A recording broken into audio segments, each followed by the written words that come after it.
On this project, I am making a wall hanging that I will later embroider on.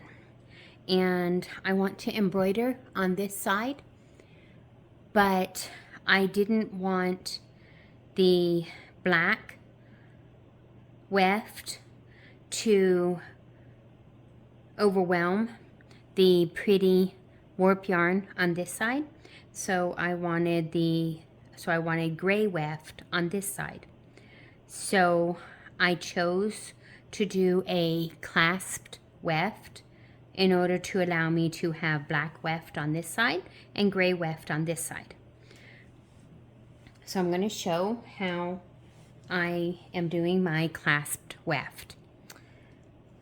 I am lifting my heddle into the up position.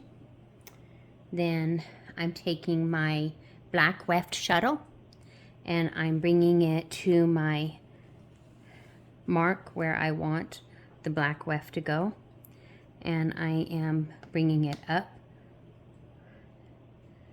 and back down again, and I'm just catching a loop. I'm catching a loop like this. I'm going to set that shuttle off to the side. You can't see that within the realm of the camera, but it's there. And then I'm going to set this weft at the 45-degree angle, just like you normally would set a weft at a 45-degree angle. I'm going to go ahead and set that. And I'm going to leave this loop here. See this loop? I'm going to leave a loop right here.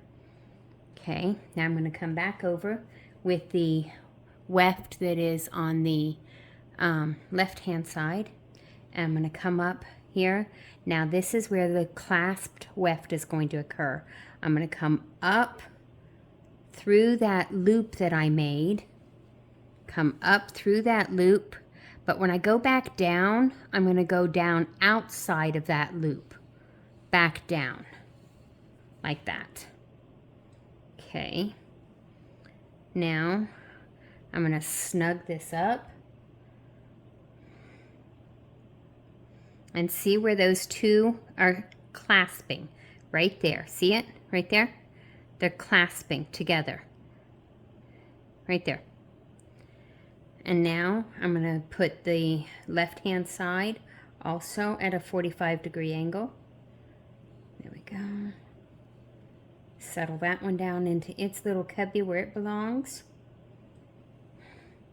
Bring this other yarn back down again. Like that. And now they're both going to be at this nice 45-degree angle. And then pat that puppy down. There we go.